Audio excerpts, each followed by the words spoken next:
Shalom, yuk kita baca Injil Yohanes pasal 1, ada beberapa ayat yang sangat menarik untuk kita renungkan. Ya, saya mulai dari ayat 35 saja dulu ya, ayat 35 sampai dengan 37 dulu ya. Yohanes 1 ayat 35 sampai dengan 37, pada keesokan harinya Yohanes berdiri di situ pula dengan dua orang muridnya. Dan ketika ia melihat Yesus lewat, ia berkata, "Lihatlah anak domba Allah." Kedua murid itu mendengar apa yang dikatakannya itu, lalu mereka pergi mengikut Yesus. Dari 3 ayat ini kita bisa belajar bagaimana peran Yohanes Pembaptis. Dia punya murid yang saat itu bersama dengan dia, di sini disebutkan di ayat 35 ada 2 orang, ya. Jadi maksudnya ada 2 orang muridnya yang bersama-sama dengan Yohanes Pembaptis ya. Ini 2 orang murid Yohanes Pembaptis. Dan ketika Yohanes Pembaptis melihat Yesus lewat, dia tahu ini adalah Mesias. Ini dia yang ditunggu oleh orang-orang Yahudi. Nah, dia berkata, "Lihatlah anak domba Allah." Ya, walaupun waktu Yesus datang, orang-orang Yahudi tidak mengenal dia, tidak menerima dia. Nah, ketika Yohanes berkata bahwa lihatlah anak domba Allah, lihat respon murid 2 orang muridnya ini, ayat 37. Kedua murid itu atau kedua murid Yohanes Pembaptis itu mendengar apa yang dikatakannya itu, lalu mereka pergi mengikut Yesus. Nah, ini kita bisa belajar ya, bagaimana Yohanes Pembaptis kan dikatakan dia ini mempersiapkan jalan bagi Tuhan. Kita bisa belajar di sini tentang sikap seorang hamba, ya, hamba Tuhan. Ya, Yohanes punya murid, tapi dia bawa murid-muridnya ini untuk mengikut Yesus. Dia beritahu, "Lihat ini anak domba Allah." Lalu kedua murid itu ketika mendengar apa yang dikatakan oleh Yohanes, mereka pergi mengikut Yesus. Nah, ini satu teladan yang perlu kita pelajari dan kita contoh ya, kita ikuti. Kalau kita melayani Tuhan, kita mungkin jadi gembala gereja, kita menjadi pemimpin, menjadi leader, ya, kita mungkin punya posisi yang membuat orang itu hormat sama kita, ya, respect sama kita. Kita dipanggil sebagai pastor atau bapak gembala, ya, atau Pak Gem. Tapi coba lihat ya, kita belajar dari Yohanes di sini, bagaimana Yohanes ini mengarahkan murid-muridnya itu untuk mengikut Yesus, bukan untuk mengikut dia. Dia itu cuma memperkenalkan murid-muridnya ini kepada Yesus. Selanjutnya murid-murid ini perlu untuk mengikut Yesus. Memang ada surat Paulus yang dia katakan, "Ikutlah aku sebagaimana aku juga mengikut Yesus." Ya. Kadang-kadang kita mungkin bisa tanpa sadar kita penggal ya kalimat itu, "Ikutlah aku," ya. Jadi kita stop di situ. Kita berharap jemaat atau pengerja atau orang-orang di bawah kita tuh ikut kita. Memang kalau kita belajar soal leadership ya, kepemimpinan secara umum memang seperti itu. Ya, kalau kita jadi tentara misalnya, kita punya pangkat kolonel, pangkat apalagi jenderal, perintahnya itu nggak bisa dibantah ya. Harus diikuti. Tentu kita harus melihatnya dari berbagai cara pandang ya. Tapi di sini kita belajar bahwa Yohanes mengarahkan murid-muridnya untuk mengikuti Yesus. Sekarang kita lihat ayat berikutnya. Ini menarik, ayat 38 dan 39. Tetapi Yesus menoleh ke belakang, ia melihat bahwa mereka mengikut dia. Lalu berkata kepada mereka, "Apakah yang kamu cari?" Kata mereka kepadanya, "Rabi," artinya guru, "di manakah engkau tinggal?" Ia berkata kepada mereka, "Marilah dan kamu akan melihatnya." Mereka pun datang dan melihat di mana ia tinggal, dan hari itu mereka tinggal bersama-sama dengan dia. Waktu itu kira-kira pukul 4. Kalau kita baca Injil Yohanes ya, ini Injil yang ditulis oleh murid yang sangat dekat dengan Yesus. Dia menyebut dirinya sebagai murid yang dikasihi oleh Yesus. Jadi kalau kita baca Injil Yohanes nih, kita perlu renungkan, camkan ya, kita get the spirit behind the letters ya. Temukan spiritnya, rohnya, semangatnya, suasananya itu apa di balik tulisan ini. Ini surat cinta ya. Kalau kita baca surat dari pacar kita ya, kita renungkan, ada sesuatu yang kita tangkap dari tulisannya itu ya. Saya suka sekali melihat gambaran ini ya dalam bahasa Inggrisnya ya. And Jesus turned and saw them following and said, "What do you seek?" Ya, apa yang kamu cari? They said to him, jawab mereka, "Rabbi," ya, yang artinya guru, which means teacher. "Where are you staying?" Kamu tinggal di mana? Ya. Nah, ini Tuhan bertanya, tapi jawaban mereka dalam bentuk pertanyaan juga. Dan jawaban mereka ini menunjukkan hati mereka. Yang pertama mereka bilang Rabi, yang artinya guru. Jadi artinya mereka ini menyebut Yesus itu sebagai guru. Begitu Yohanes Pembaptis berkata kepada dua orang muridnya ini, "Lihatlah anak domba Allah," langsung mereka ikuti Yesus. Dan ketika Yesus menengok ke belakang dan bertanya, "Apa yang kamu cari?" Mereka langsung memanggilnya dengan sebutan Rabi atau guru. Artinya mereka mau bilang, kami mau belajar daripadamu. Kami mau mengenal engkau lebih jauh lagi dan kami ingin engkau mengajar kami. Itu sebabnya mereka bertanya, "Where are you staying?" Artinya mereka ini ingin belajar lebih dalam dan untuk itu perlu stay together, perlu tinggal bersama. Dulu waktu zaman saya kuliah ya, kami tuh ada pemahaman Alkitab seminggu sekali. Ya, saya bertemu dengan pembimbing rohani saya, dengan beberapa teman saya. Ya, kami satu kelompok PA itu ada awalnya mungkin 6 atau 7 orang ya. Belakangan tinggal kalau nggak salah 5, kemudian 4, belakangan tinggal 3 dan akhirnya tinggal 2. Ya, saya dengan teman saya. Belakangan tinggal saya sendiri. Ya, tapi kami ketemu paling seminggu sekali. Kemudian ada waktu lagi yang namanya pribadi-pribadi, itu mungkin sebulan sekali barangkali ya, diajak dengan kakak rohani untuk ngobrol beberapa hal untuk bisa lebih dekat lagi. Nah, tapi kalau ini mereka bertanya, "Di mana engkau tinggal?" Ini enggak seminggu sekali, mereka mau tinggal bersama-sama, mungkin butuh waktu entah beberapa hari, tapi dengan mereka bertanya, "Where are you staying?" Ini kalau bahasa Inggris artinya, "Rabi, Anda nginap di mana? Nginap di hotel mana? Boleh nggak kami mampir?" Ya, kira-kira seperti itu. Nah, kan tadi kita sudah baca dan akhirnya Tuhan bilang, "Come and see," ya. "Ayo lihat sini." Dan kemudian mereka akhirnya mereka melihat Yesus itu ada di mana, tinggal di mana, dan hari itu mereka tinggal bersama-sama dengan Dia. Dan firman Tuhan berkata, dicatat dengan detail sekali, hari itu kira-kira pukul 4 petang ya. Wow ya.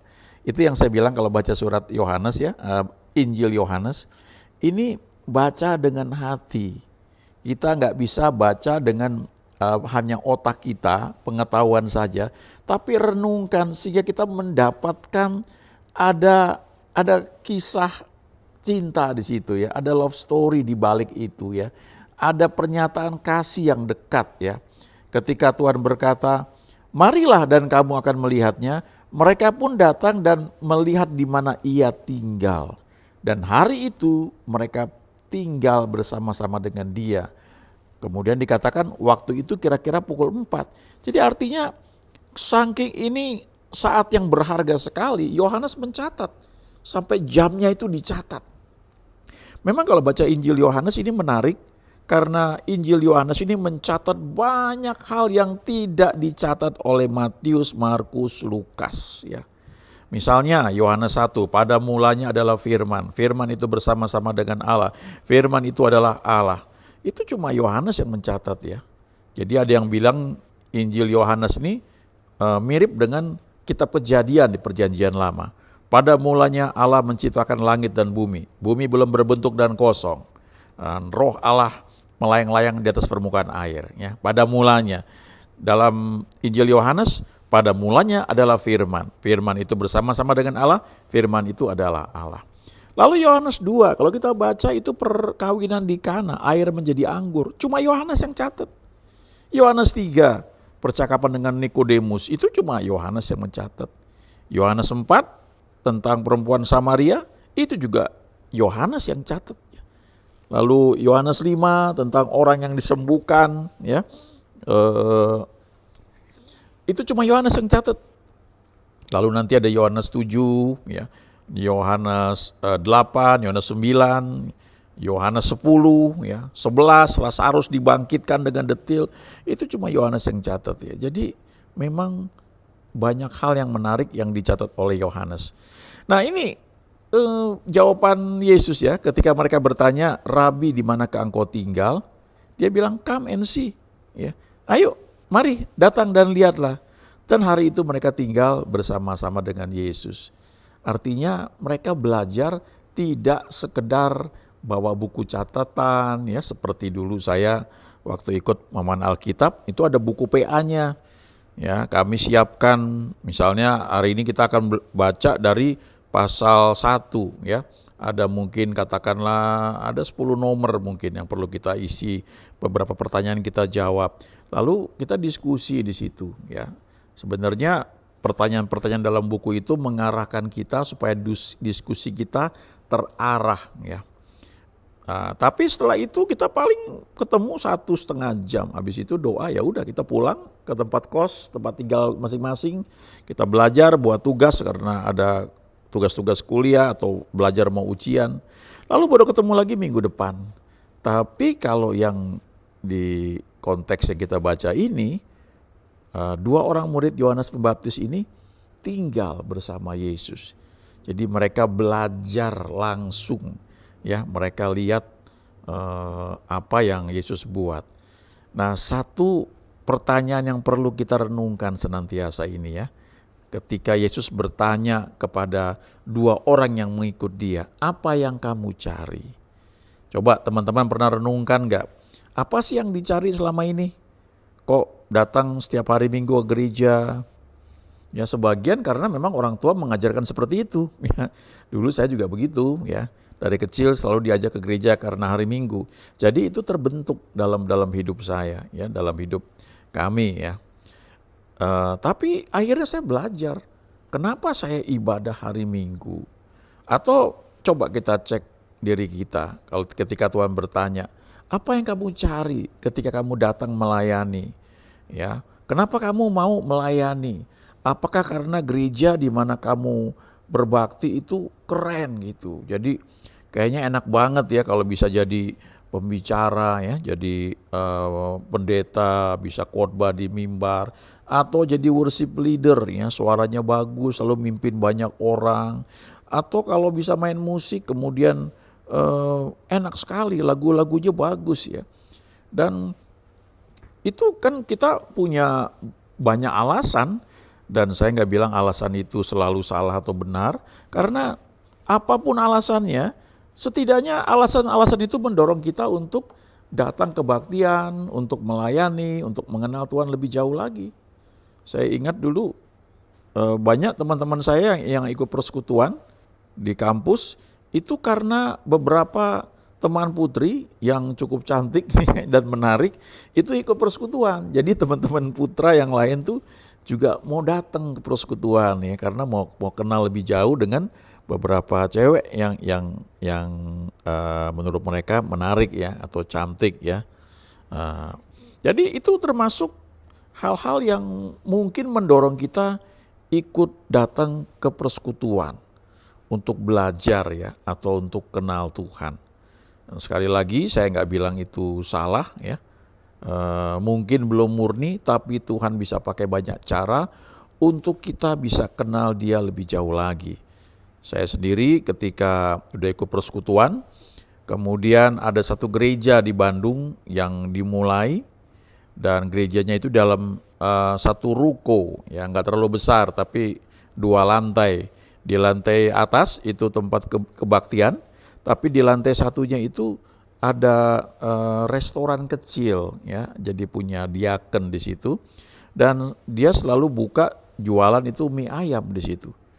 Lalu selama beberapa minggu ketika kebaktian, di warteg gereja di bagian belakangnya itu ada voucher. Nah, voucher itu bisa ditukar dengan 1 mangkok mie ayam plus minuman dingin, ya, Coca-Cola atau apa, dan mie ayam di Bandung tuh enak sekali, ya.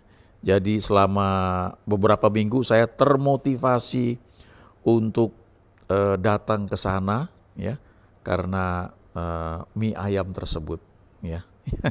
Sampai masa promosi selesai, lalu saya mulai mencari pilihan lain untuk kebaktian. Tapi setidaknya selama beberapa minggu saya datang ke gereja dengan motivasi yang karena mie ayam itu menolong saya mengenal Tuhan lebih jauh lagi dari setiap firman yang saya dengar selama beberapa minggu. Ya. Jadi ketika Tuhan bertanya di Yohanes 1 ayat 38 ini, apakah yang kamu cari? Coba kita tanyakan pada diri kita sendiri ya.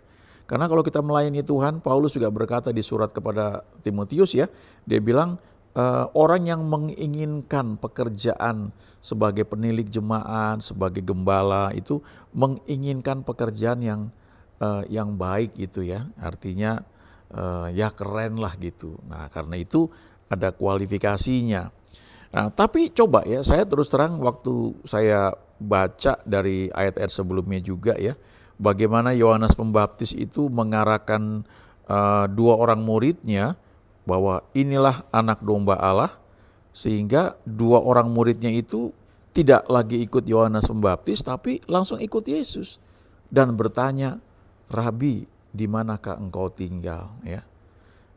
Kita perlu belajar ya, kalau kita melayani, walaupun kita membimbing ya orang-orang mungkin dalam pemahaman Alkitab, kita menjadi seorang leader dengan katakanlah beberapa orang anggota. Kita perlu belajar mereka itu adalah milik Tuhan, mereka bukan milik kita. Kita nggak jadikan mereka itu pengikut kita yang setia sampai mati gitu ya, bukan seperti itu, tapi kita ajarkan mereka untuk ikut Tuhan. Kita cuma perpanjangan tangan dari Tuhan. Ada masa ketika dulu saya pelayanan ya, lalu pelayanan itu berkembang, tentu gak sendiri ya, tapi dengan teman-teman yang lain juga. Tapi ketika kami banyak terlibat ya, mendoakan mereka, kunjungan dan melihat pertemuan rohani mereka, itu membuat ada ikatan emosi ya, ada ikatan jiwa. Saya nggak bilang itu salah juga ya, karena itu yang menolong kita untuk care ya, karena kita punya kasih kepada mereka, kita perhatikan mereka. Tapi di sisi lain, tanpa sadar tuh bagi sebagian orang itu suka mengatakan ini murid-murid gua gitu ya, ini jemaat saya gitu. Jadi bisa marah kalau mereka pindah ke tempat lain ya. Rasanya seperti milik kita yang diambil gitu.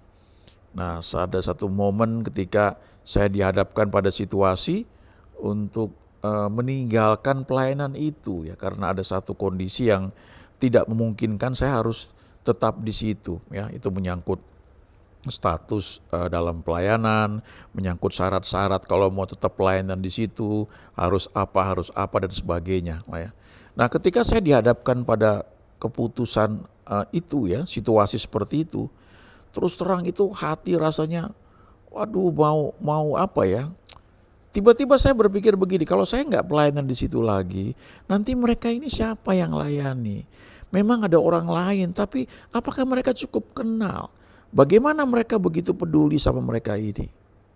Dan saat itu tiba-tiba saya menyadari bahwa mereka bukan milik saya ya. Mereka milik Tuhan. Dan di situ saya menyadari ternyata tanpa saya sadari, ketika kita melayani itu kita bisa ada satu sisi namanya ownership ya. Ownership itu membuat kita melayani dengan sungguh-sungguh. Ya, nggak disuruh kalau kita kebaktian di gereja kita cek dulu ya listriknya gimana, kita cek kursinya segala macam, itu ownership ya, kayak punya kita sendiri, sama kayak di rumah lah. Kalau di rumah kan kita cek ya listrik jangan banyak dinyalain, nanti bayarnya mahal, air juga kita cek mana yang bocor, kita nggak bisa masa bodoh karena kita tahu nanti ini punya kita. Tapi di sisi lain ownership itu kalau nggak hati-hati membuat kita tuh menjadi raja-raja kecil ya. Kita merasa ini milik kita, ya nggak boleh ada yang kotak-katik ini. Yohanes Pembaptis ini mengajari kita bagaimana dia menunjuk kepada Yesus, lihatlah anak domba Allah, lalu murid-muridnya mengikut dia. Kita perlu belajar, kita adalah hambanya Tuhan. Haleluya. Amin.